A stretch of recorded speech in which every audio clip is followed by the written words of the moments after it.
¿Qué tal, queridos hermanos y hermanas? Nos encontramos nuevamente en este segundo momento para reflexionar acerca de uno de los temas que se me ha pedido. Soy el Padre Carlos Martínez, nuevamente con ustedes, miembro de la comunidad de la Inmaculada Concepción, la espiritualidad, hijos de la Madre de Dios. Quiero compartir con ustedes en este momento un tema que es bien especial y es el hijo como un don.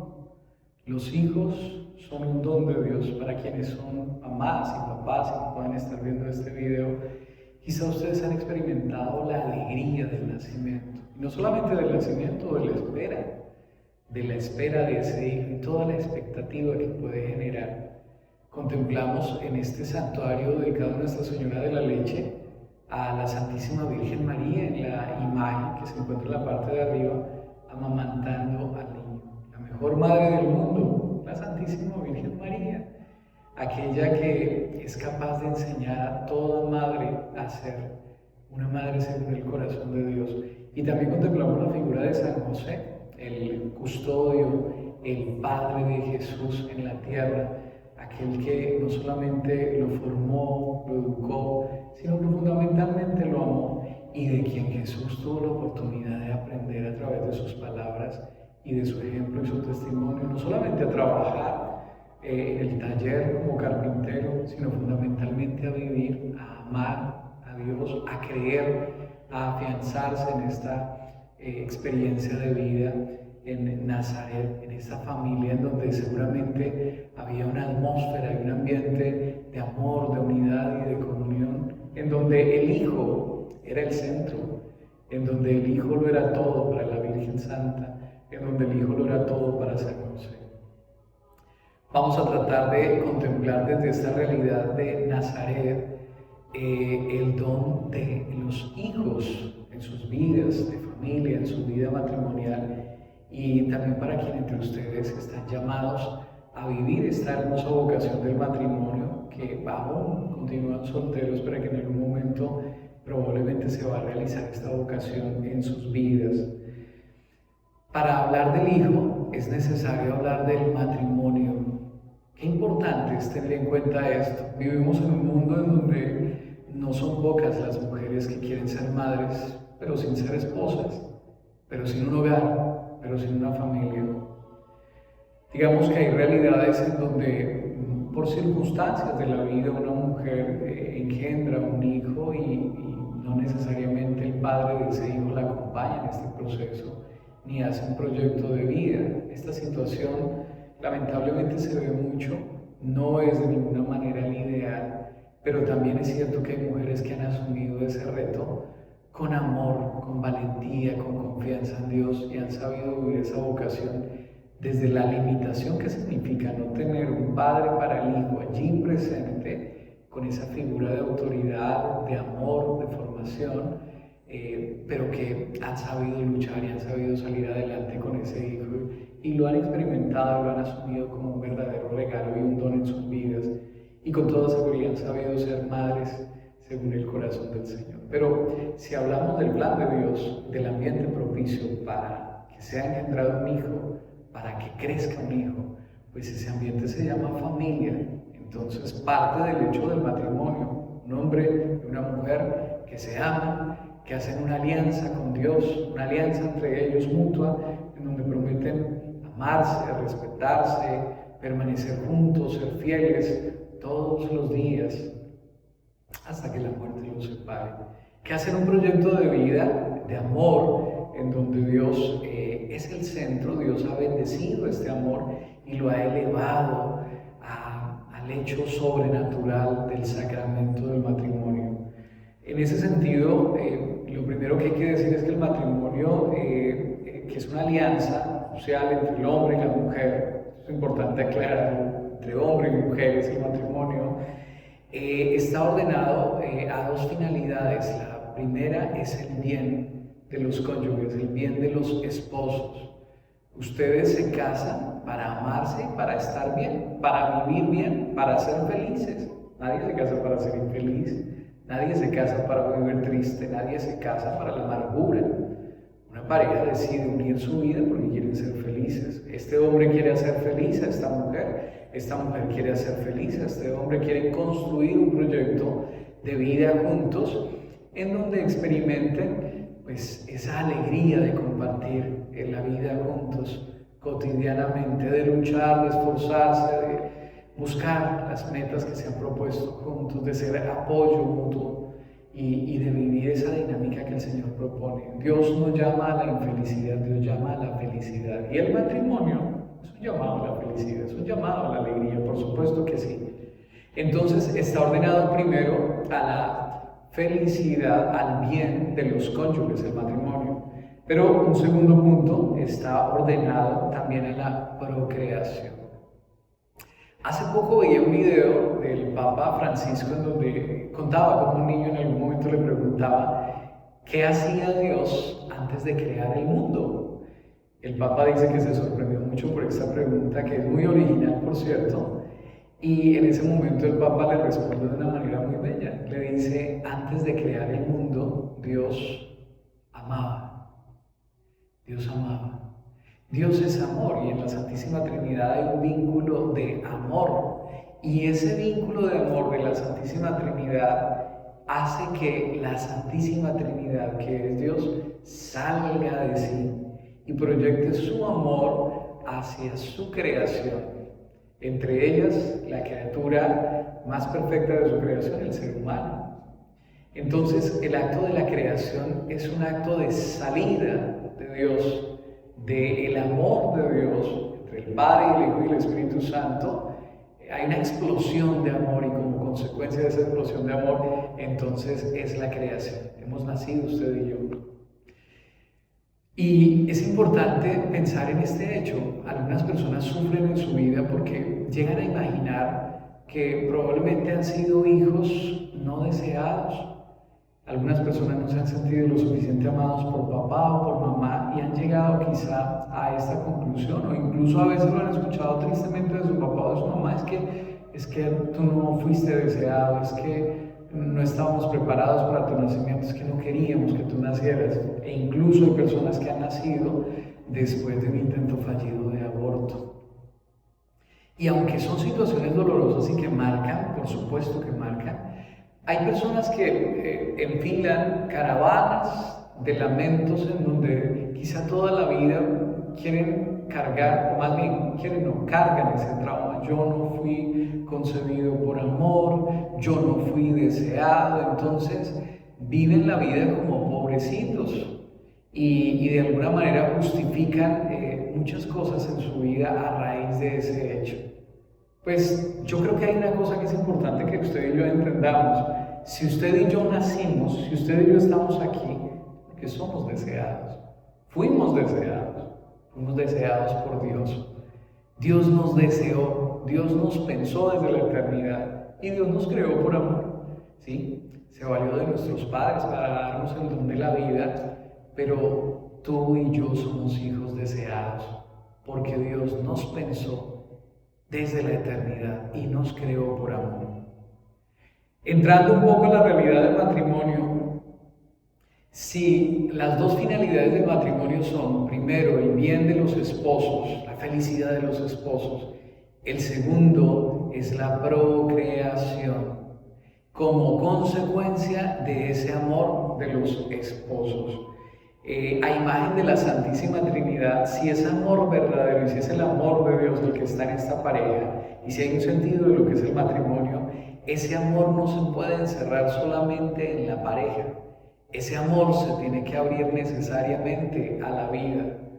Los hijos no son una imposición de la iglesia.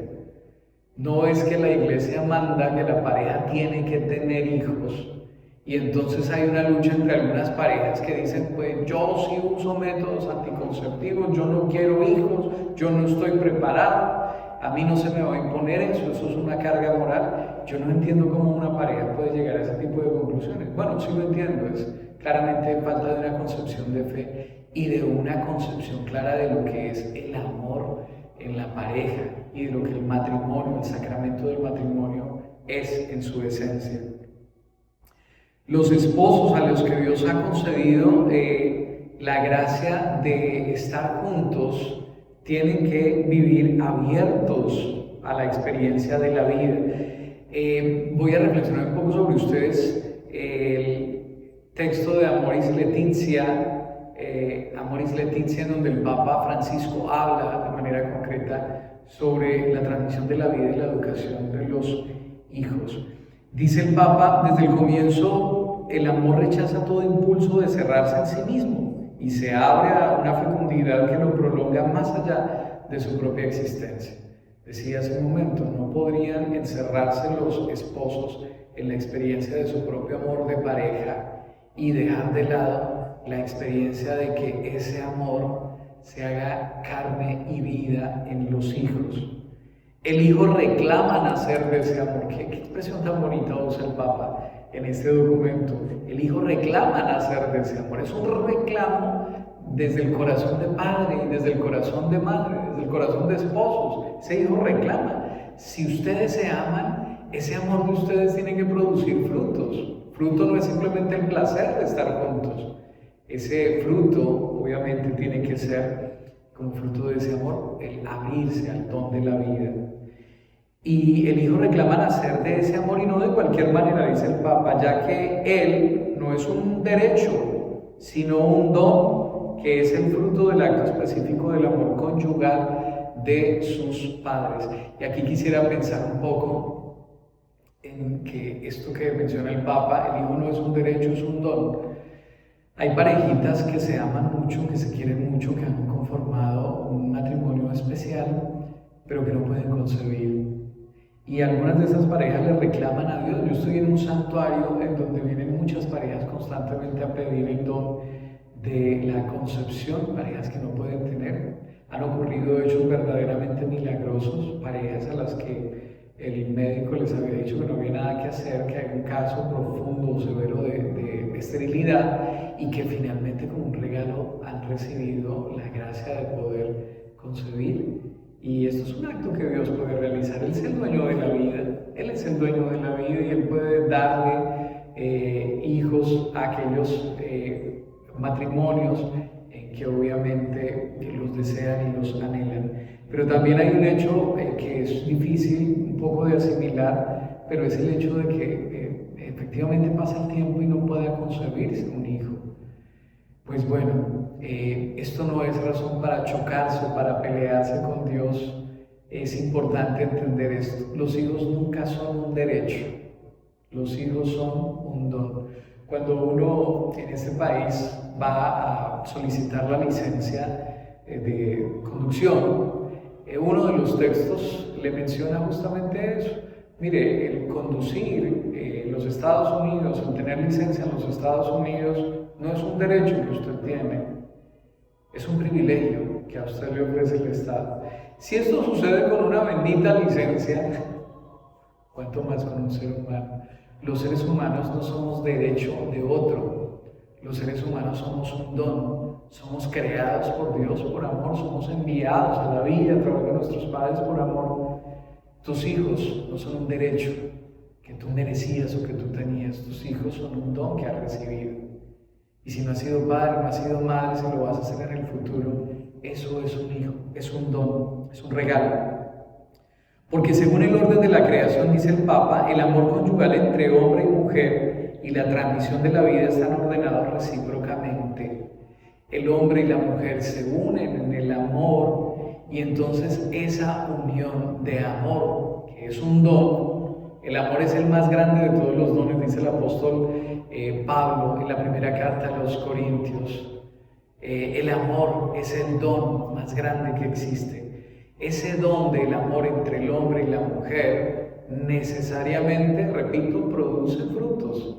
Y el don que brota del amor es la vida. Es tan poderoso el amor entre los esposos que es capaz de crear la vida.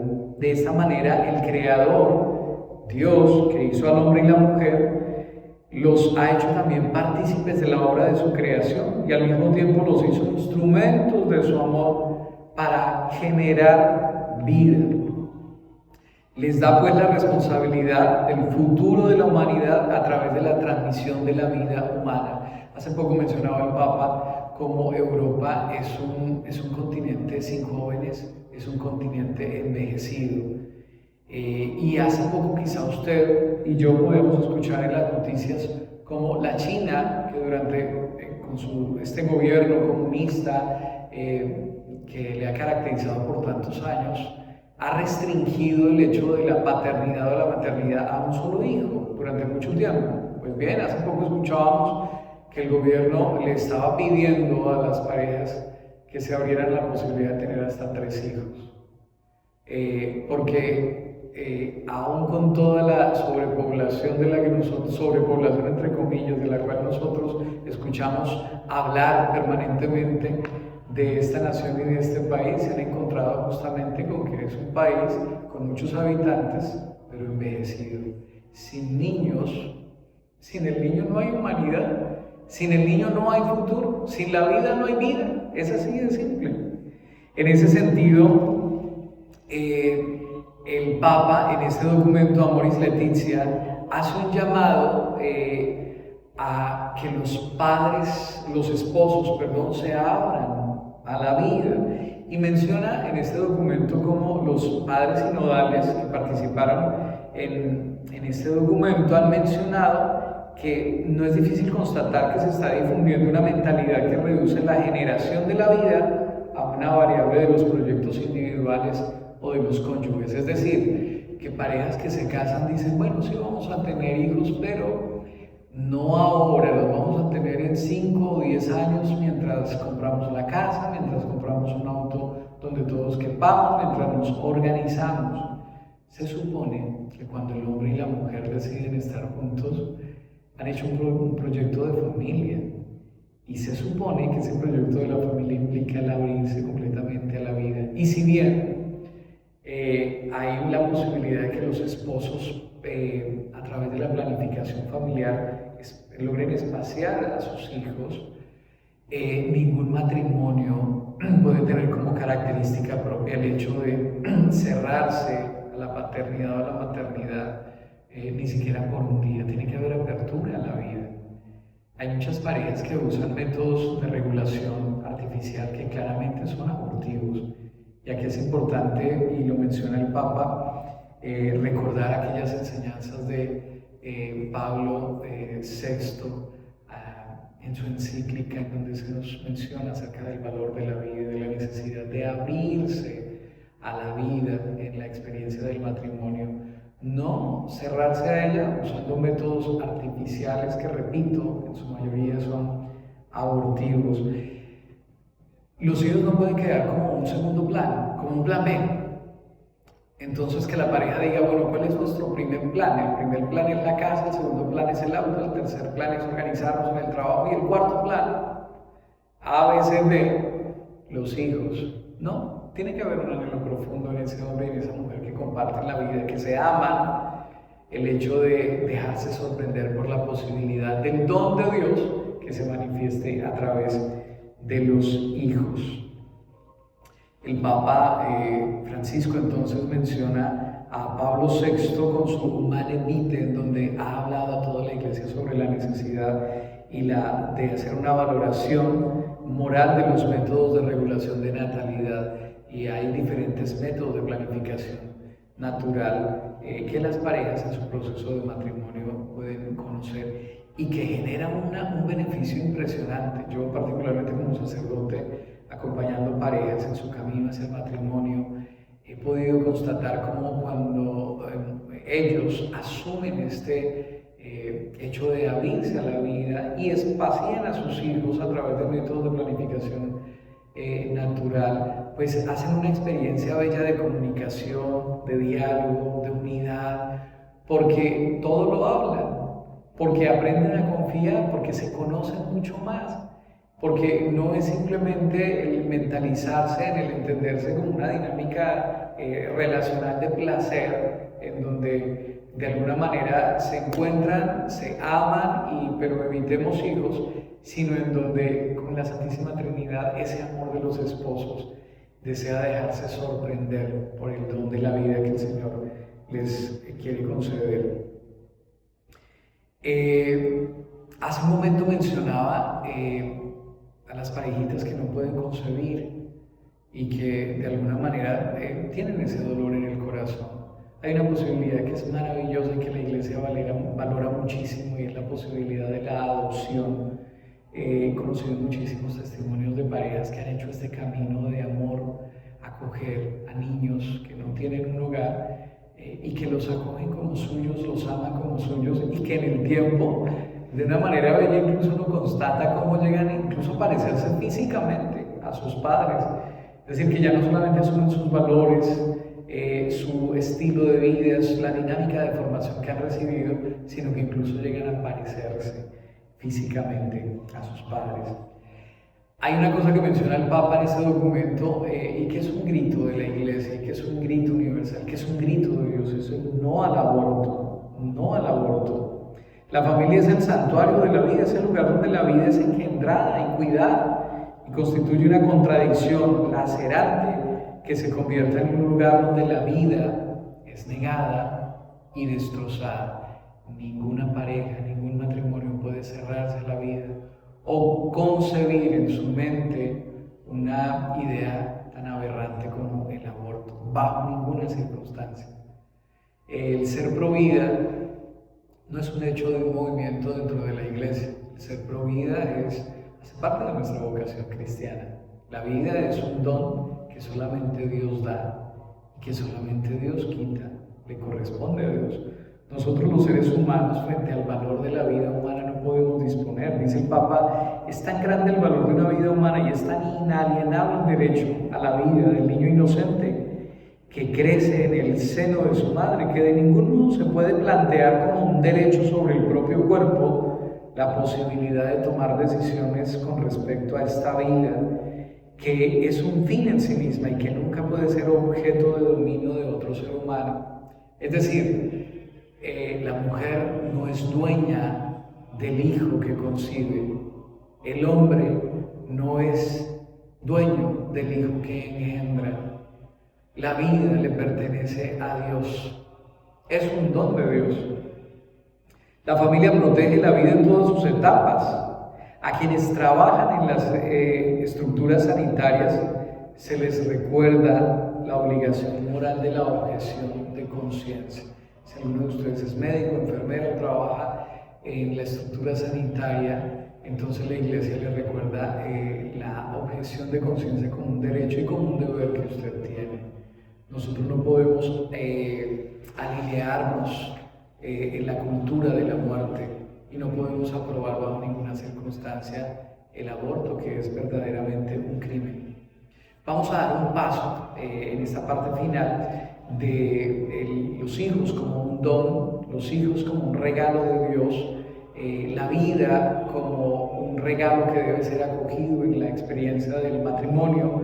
Vamos a dar un paso para tocar un tema final que tiene que ver con la educación que menciona el Papa en este documento que he citado, Amoris Laetitia. La educación, dice el Papa, es un desafío, hay un desafío educativo y todavía arduo y complejo a causa de varias realidades. Uno, la realidad cultural actual, que es de choque frente a la experiencia cristiana incluso, y de la gran influencia de los medios de comunicación. Es impresionante ver cómo muchos niños pareciera que son amamantados por Facebook, por Twitter, por todas estas redes sociales, en donde continuamente beben, continuamente se nutren, entre comillas, de una cantidad de enseñanzas y de mensajes que, Dios mío, los pueden llevar a abismos terribles. Y es impresionante ver también el descuido de muchos padres frente a sus hijos. A veces hay papás que se tranquilizan la conciencia de que su hijo esté en casa simplemente porque le dan un computador o una tablet o un teléfono y entreténgase, esté aquí conmigo, busque lo que usted necesite, diviértase, pero no me moleste. O deje un espacio libre, o deje un tiempo libre, necesito mi espacio. Bueno, esto finalmente tiene unas consecuencias severas. El Papa habla de la necesidad de que los padres asuman la educación de sus hijos, a quienes han recibido como un don. Fíjense esto. Parece muy importante recordar que la educación integral de los hijos es una obligación gravísima y a la vez es un derecho primario de los padres. Nadie, absolutamente nadie le puede quitar a usted, papá o mamá, el derecho de educar a sus hijos. Es un deber, es una obligación gravísima, moral, frente a Dios, hacerlo. El Estado en las escuelas ofrece un servicio educativo de manera subsidiaria, acompañando la función indelegable de los padres. Los padres son quienes tienen el derecho a poder elegir con libertad el tipo de educación, la calidad de educación que quiera dar a sus hijos según sus propias convicciones. La escuela, la maestra, el maestro no puede decidir por usted. Ellos no son quienes les deben dar las pautas de vida a sus hijos. Ellos no son los encargados de formar a sus hijos.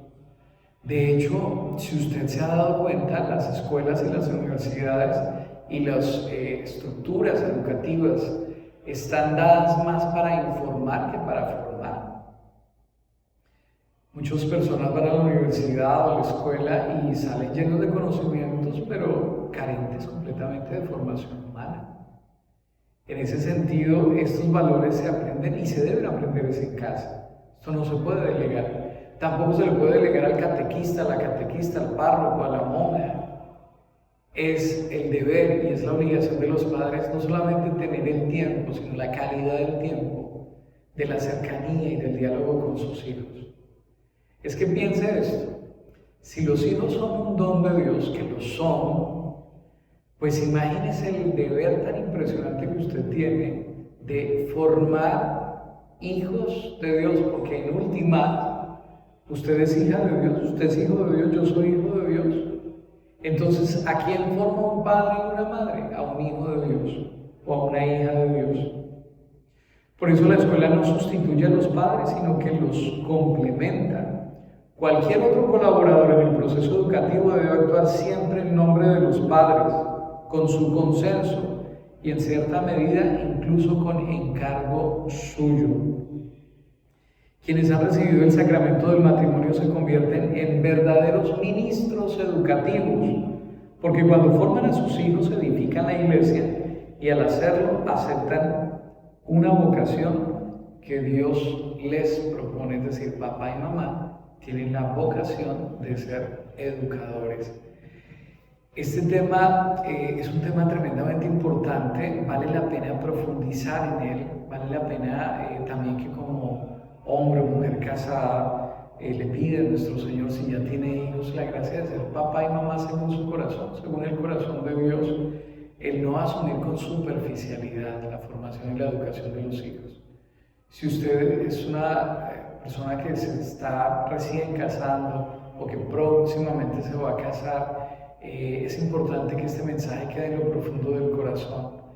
Si bien es cierto que nuestro Señor los bendice para que ustedes sean felices y para que ustedes vivan una experiencia de amor y de comunión, esa experiencia de felicidad, de amor y de comunión siempre, absolutamente siempre, tiene que estar abierta en la vida. ¿Cuál es la consecuencia de que el hombre y la mujer, de que los esposos se abran a la vida? La consecuencia es la sorpresa maravillosa del don de Dios a través del hijo o de la hija. Hoy invoco para ustedes la protección de la Santísima Virgen María, que la podemos contemplar amamantando a Jesús en la advocación de Nuestra Señora de la Leche. Pido a Nuestra Madre Santísima que bendiga sus hogares, sus vidas, sus familias y que les conceda la gracia de vivir con responsabilidad ese don maravilloso de la paternidad o de la maternidad sobre sus hijos, que son hijos de Dios y que son un don deseado y querido por Dios. El Señor Todopoderoso los bendiga y les conceda la gracia de vivir conforme a la vocación a la cual han sido llamados, en el nombre del Padre, y del Hijo, y del Espíritu Santo.